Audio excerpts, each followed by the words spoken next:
Need guidance when handling customer complaints? Today's episode will deliver an easy 4-step process that can be delivered in a smooth and professional manner. Get ready as the Fitness Business Podcast delivers another educational episode. Stay tuned.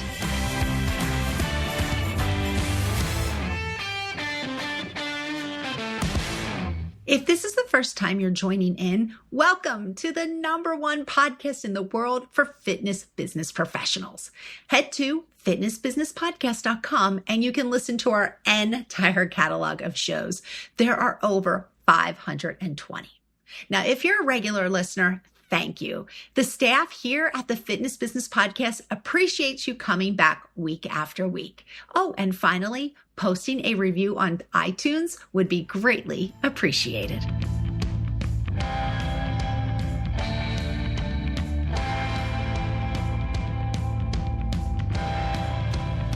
Welcome to today's episode. I'm your host, Dory Nugent, and customer service guru Hank Ebeling joins me today. Hank is the founder and owner of H4 Training, but what he is really passionate about is helping small businesses transform their customer service and help them to elevate their customers' experience. Hank is here today to help you as well as give his expert advice on responding to customer complaints. We will hear from Hank in less than 2 minutes. First, a few words from Hapana. This podcast is brought to you by Hapana. Hapana is a cutting-edge membership management solution prioritizing insane engagement. Hapana puts your brand first so you can facilitate deep, meaningful connections with clients and members to book, pay, consume content, and build community. Hapana partners with fitness brands in both the boutique and big box segments that want to drive efficient operations and maximum engagement with clients and members. And they do this by providing direct world-class support with a passionate team who cares about your success. To see how you can transform your brand, go to hapana.com and ask for a demonstration. Hapana, engineered for engagement. Thank you, Hapana, for supporting the Fitness Business Podcast. Make sure you check out their website at www.hapana.com. Get your pen ready now for MyZone's FitBizspiration. What are your 3 best tips for handling customer complaints? Tip 1 is don't go in it blind. Have an actual process that you can teach your entire team. Don't rely on one person to handle complaints. Tip number 2 is don't go on the defense when you're dealing with customers who are giving a complaint or issue. Remember, if you win the argument, you lose the customer. And then tip number 3 would be, remember, at the end of the day, no matter how great your service is, which I hope it is, people are going to complain, people are going to have issues. So be ready, accept it, and keep in mind that every time someone gives you a complaint, it's kind of a gift, right? It's going to help you better your processes, better the way you do things. So don't always think of it as a negative, think of it as a way to better your business.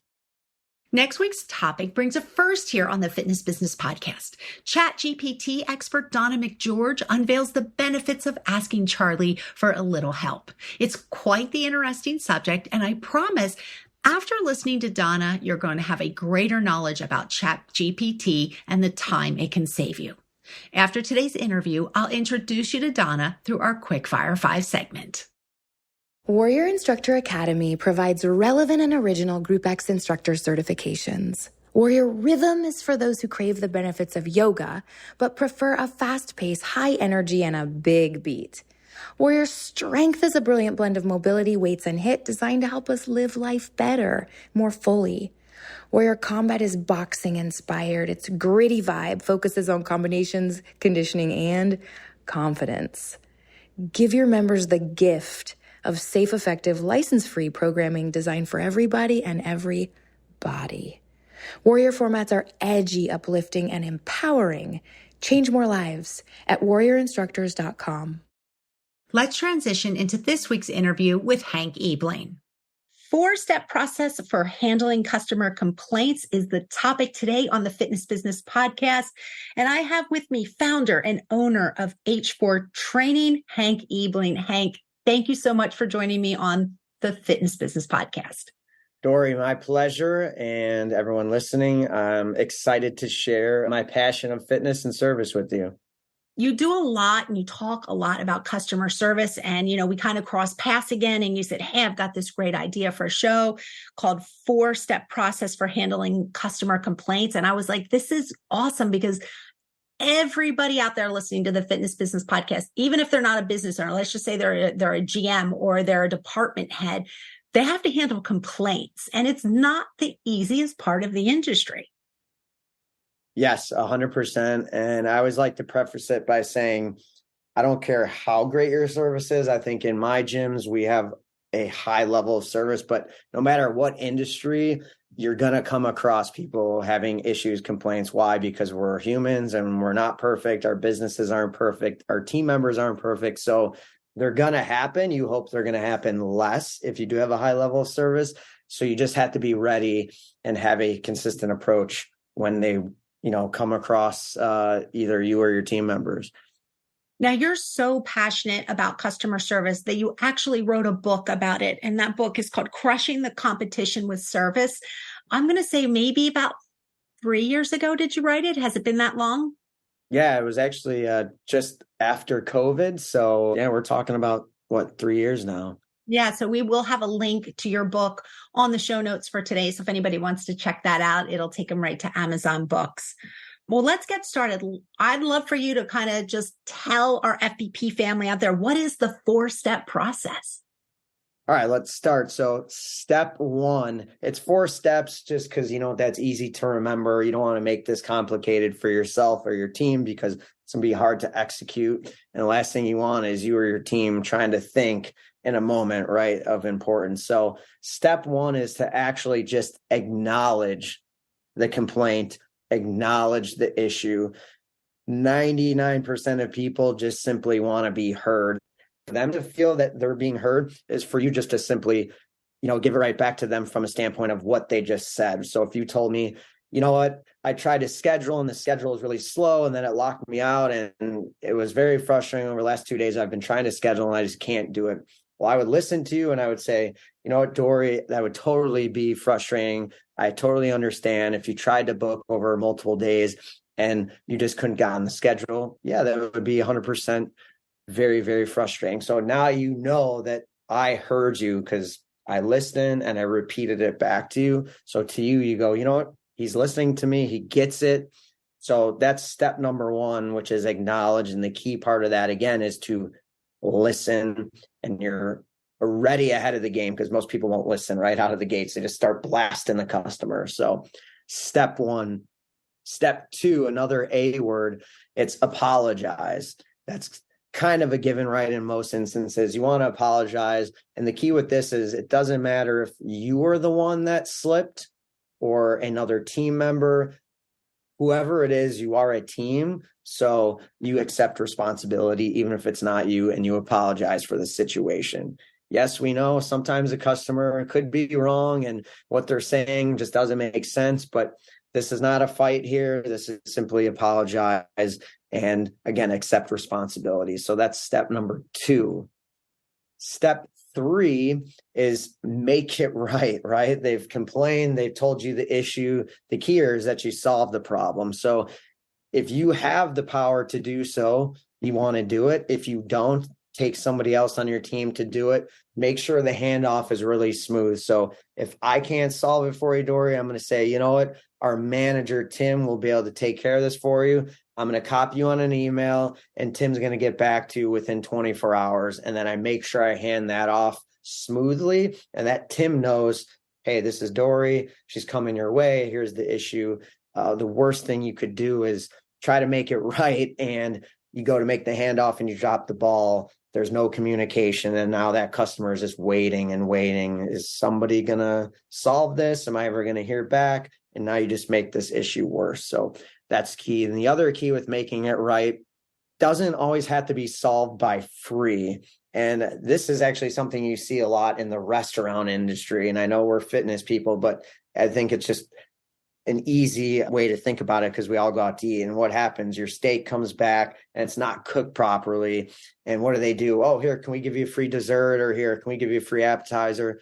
That's great, but free might not be what you want. Free might not simply be the result you are looking for. Your customer might simply just want an apology. And now here you go, giving them something free when all they wanted was the apology. Maybe they wanted XYZ and you just default to, here's a free session. Here's a, smoothie at our juice bar. Don't always assume what they want and what will make it right for them, but simply ask, what can we do to make it right for you? And then try to do just that. You might not be able to do it in capacity. If someone says, I want a year free membership, might not be able to do that, but you can find some common ground there. But don't just assume, hey, I'll give them a freebie and problem solved. The last step, step 4, might surprise people, which is thank them. Thank them for bringing it to your attention, for complaining, for telling you about this issue, because most people won't bring up these problems and issues. And that's bad because you can't get better, you can't improve. And now those issues become bigger and bigger. So always thank the individual and tell them just that, hey, you know what? I really appreciate, Dory, you bring this to our attention, because the only way for us to get better and serve you better is when customers like you bring this to our attention. And then, of course, you as the business responsibility now is to make sure you fix this so it doesn't happen tomorrow and it doesn't happen a week from now, because then you're just in a spin cycle. So once you get these complaints, you got to fix them, else it's just going to be a vicious cycle. So there you go. It's 4 steps. It's acknowledge, it's apologize, it's make it right. And then 4 is thank them. Can I just go back to number 2, to the apologize? I find a lot of times where a roadblock happens with the apology is a lot of times at you being in the person that works there, whether you're the GM or the department head or the sales director, and the person complain, you want to get defensive right away and you apologize, but the apology comes off a little snarky. I used to try to teach my staff, I don't care if you've got to stop, breathe for a second, but just make the apology empathetic. Yes. Language. We talked, I think, before we started recording about the key of language. We were talking about books and everything, but yeah, that's huge, because naturally, and I get it, I'm a business owner. If someone is attacking my baby, my business, you're naturally going to kind of put up the gloves and go on defense. But the truth of the matter is, if you win the argument, if you want to say it, you actually lose. So by winning, you're losing. So you can't have the mindset of, well, they're attacking me, my business, you're not going to win this, I'm going to win this, because yes, your tone is going to come across defensive. And hey, that's great. Guess what? I won the argument against Dory. Now I just lost her as a customer and probably her 10 friends and probably hundreds more that she's going to tell. So you really become the loser by winning in this case. Isn't it interesting how, let's just say, soccer moms, right? And they're, baseball moms, soccer moms, whatever, they all sit together. And now I was always part of that group. And one person says something bad about one business, and right away we're all like, oh yeah, I'm not going there. You know what I mean? You don't even know the sides of it. You don't know the incident, but it's just funny. You get in your little clique in your group. And if one person in there says, oh, that place is terrible, then you're like, oh yeah, that place is terrible, I'm never going there. Now with social media, it just gets inflamed so much faster because of, social media can allow that voice to reach more people. It does.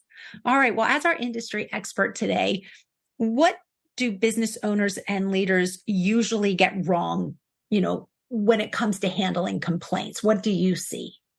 I think they just don't systematize it and teach their entire team. What you tend to see is, you know what, hey, if someone complains or has an issue, make sure Dory handles it, because we know she's got the great personality for it. She knows how to sweet talk them, but don't let Kelly talk to them. And it becomes only certain people can talk to the customer. And that's where we get into problems, because unless that person's there 24/7, you got an issue. And even then, you don't want always to rely on one single person. Oh, no, they can't talk to this person, else they're going to mess it all up. So you got to have a approach where everybody is taught this, and everyone might have their own little, nuance to it, but everyone at least needs to be on the same page. So I want to kind of go back. You talked about I think it was number 3, correct me if I'm wrong. You kind of started talking a little bit about free. Right away, you just want to offer free stuff. And I like how you kind of say that it's not always the best route to go. And free doesn't always make people happy. We do see that a lot in the fitness industry. I used to see it. We'd give them a free month. We'd give them free personal training. Right away, we were quick to hand free stuff out. What are your thoughts? If you could maybe dive into that a little deeper. Yeah. And actually, now I'm thinking about it, I probably touched on it a lot in my 4 steps, but just to kind of reiterate it, it's just because you're making an assumption that, hey, this is just going to be a end all be all fix. But the key phrase is just, Dory, what can we do to make it right for you? And then just listen. Again, they might say something that, okay, I want a free year, and that's not going to happen, but at least you kind of understand maybe where their mindset's at. But instead of just throwing something at them, it might have been something way less than you were going to offer, or it might have been something just slightly more than you were going to offer, and you kind of missed the boat on that. So don't slip up there. Just ask them that question. What can we do to make it right for you? Again, I know I mentioned I love following you on Instagram, and you do on Instagram talk a lot about wordplay and use this word instead of this word. And I think one time I read something that you posted and you talked about the word free versus complimentary. Yeah, complimentary just has a better tone to it, right? And sounds like it has maybe a little more value associated than just free. Like free could be associated with, it just kind of gets slung around, right? Like everybody's getting it. So complimentary also tends to have a little bit more of I don't want to say a higher end tone to it. Like, oh, we got complimentary bottle service at the club, complimentary water on the house. So it just sounds better. What do you think is the biggest key when it does come to handling the complaints? And again, I know we touched on this, but it's just, you cannot get defensive. It's going to happen.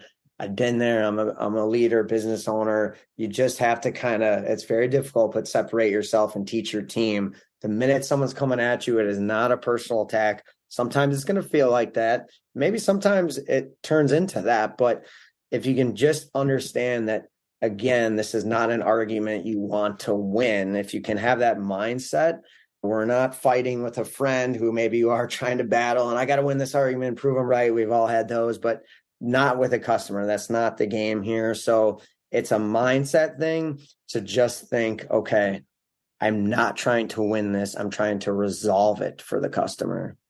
All right, let's talk about the thank you, which is step number 4 or part number 4. You told me earlier before we started recording that this is actually the one that rarely gets done. Why is that?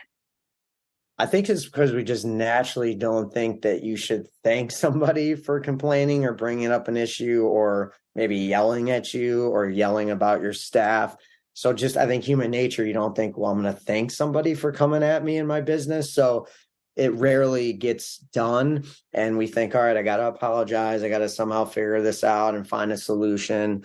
But we don't always think about thanking them. So that is kind of the 4th part of the process that's very important. So I think it just rarely gets done because mentally we just don't normally approach a situation like that, right? And think, I'm going to thank them for this.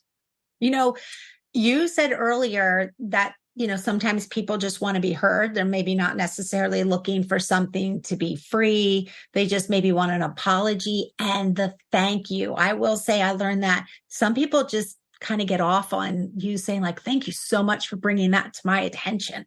They love that. It's like, I think a lot of people, I call them the gym regulars, they're there all, they're there all the time, and they think they're part of the family, and they feel like it's their duty to let you know when something is wrong. So when we used to thank them, they just thought that was the greatest thing in the world. Yeah. And often, what happens when it's more the other side of things, where it's people that are kind of heated or really upset, it kind of takes them back a little bit, like, oh, wait, now they're thanking me because my opinion has such value. Oh, okay. Like it almost kind of takes their whatever heated level down a couple notches because they're just not expecting that from you. So it can really aid you in that as well. Yeah. And, I'm going to kind of go back to your previous episode, and you used to talk a lot about delivering the handwritten note. And how great would it be after somebody complained that if you just made a quick little handwritten note thanking them for bringing it to your attention? So I'm going to steal that from your episode that you talked about before. That's a great idea. That's like taking it another level up, right? If you went and turned around and wrote a handwritten note, maybe even after it was resolved and you're like, you know what, Dory actually brought up some great points and now they've enhanced our gym. Write her a note and let her know. I mean, who's not going to love to hear somebody saying how brilliant they were with their ideas and now it's being implemented or changed because of them? Like that's going to have some big time weight.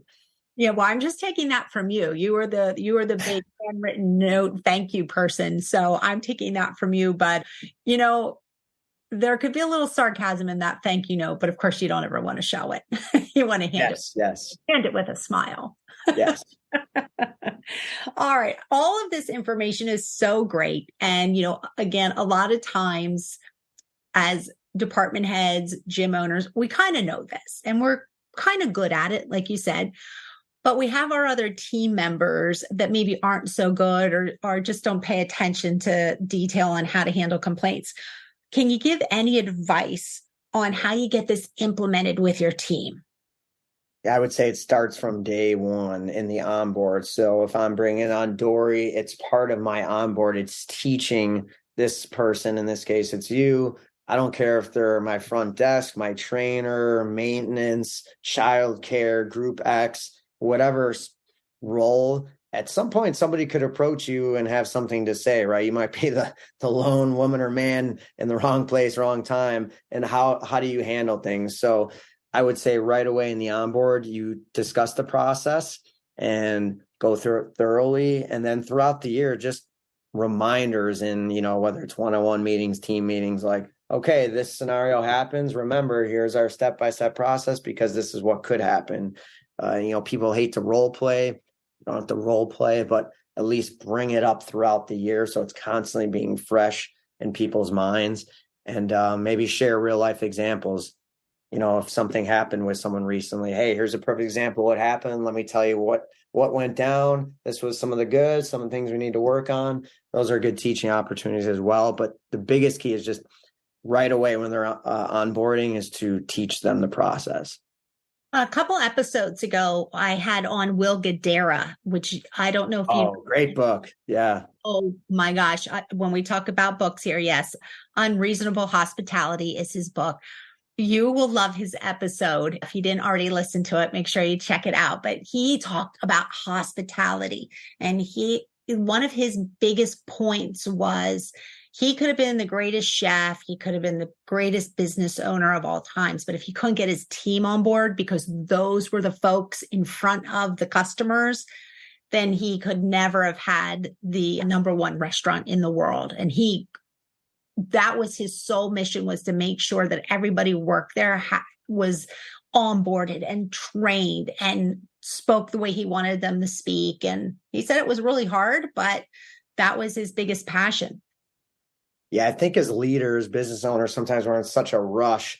Get this person in, get them going. We got to teach them how to run a class, teach them how to answer a phone, all important things. But then we forget the service and the standards and all these processes that are really important to teach before like the true skill of the job.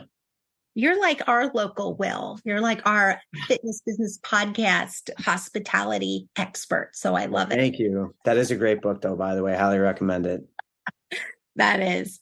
All right. Well, listen, something since the last time we met, you've created, and I do want to talk a little bit about it. And that is you created this online course, and it's called Superhero Service, Super Profits. Can you explain about your online course to all of our FPP family? Yeah, it's kind of like essentially my book brought to life. I started working with some fellow gym owners, just business owners, not even in the gym space. and they were asking, okay, well, how do I go about kind of creating this culture, service first mindset with my team, me, these strategies, systems. And so I put together this course to basically do just that, to help take you from just good, as I like to say, to gold customer service. So you can be the Ritz-Carlton of, your market, your industry. This teaches you what the best of the best do. Like, how do they build this internal culture to deliver outstanding service? Just like we were talking about with Will, like, I always say it's leadership, team, systems, and strategies. So that's what the course does. It takes you throughout that entire process, the LTS method. So by the end of it, hopefully it's transformed your business to deliver outstanding service consistently, no matter who's on your team, if you're in your business 24/7 or not. And so it's short form videos because we're all entrepreneurs and we have short attention spans and we don't have all the time in the world. So nothing worse than a course with 3-hour videos that you can never watch. So they're short to the point so you can actually use them and not, try to sit down for 5 hours when we all know we can't do that. So yeah, if you want to transform your culture to be Ritz-Carlton like, this is what the course is designed for.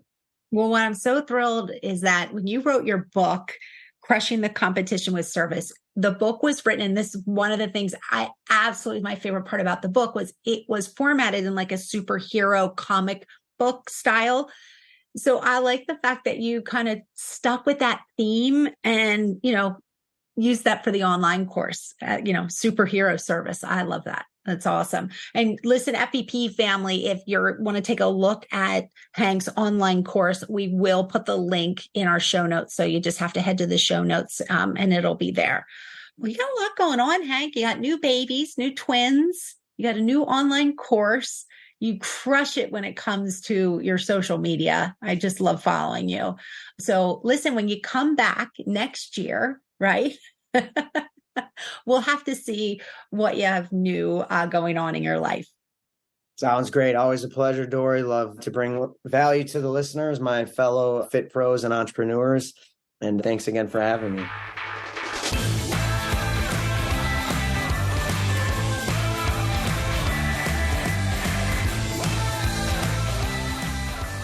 Thank you, Hank, for joining me today. If you would like to get in touch with Hank, please head to the show notes at fitnessbusinesspodcast.com, where I will have all of Hank's contact details listed. Now, while you're there on the show notes page, just hit that subscribe button so the show notes can be delivered to you each and every week. Subscribe to the show notes also at fitnessbusinesspodcast.com.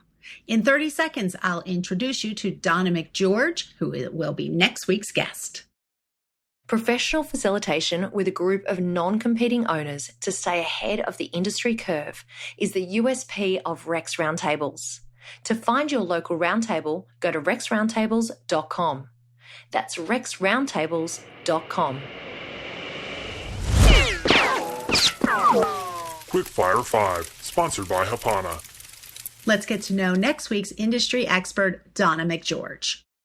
All right, Donna, it's time to learn a little bit about yourself. I've got 4 fun questions, and then I'm going to hand the mic over to you. You're going to get 30 seconds to elevator pitch your episode for next week. Are you ready? I am. Perfect. All right. Just give us the tea on your top guilty pleasure. You know what? It's Star Trek reruns. I'm a huge fan of Star Trek, and currently I'm watching the whole series of Star Trek Voyager from beginning to end. Wait, for our FBP family that can't see this, obviously they're just listening. I have to tell you, she just did the Star Trek hands. Live long and prosper. All righty. How about a habit or an action that you do to be productive? Now, as boring as it is, I practice sleep. I think sleep is my secret weapon, if you will, or my special sauce. But I also, because I'm of an age now, I do my 20-minute walk every day to keep the brain fog away. Oh, that's a good one. I like that one. All right. Now let's talk about what's going to calm you down. What's an activity that this is this is kind of a bit counterintuitive. I love comfort reading, and my favorite author is Stephen King. who's well known for writing horror and suspense kind of books. So the way I get calm is to read my favourite Stephen King book. So make that what you will.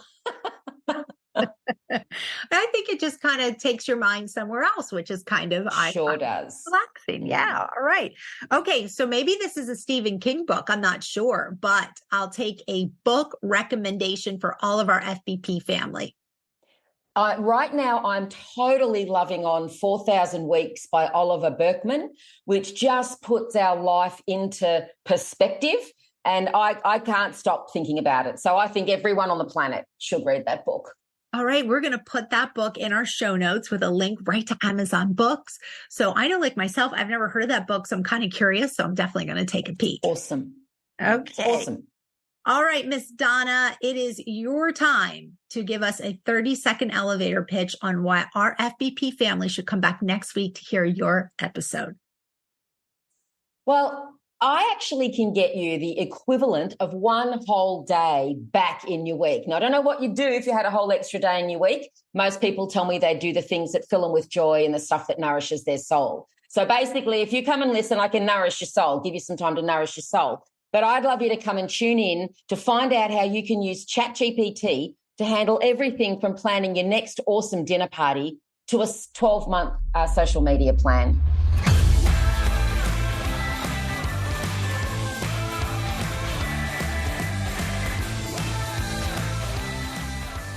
ChatGPT, which stands for Chat Generative Pre-trained Transformer, is a large language model-based chatbot which enables users to refine and steer a conversation towards a desired length, format, style, level of detail, and language used.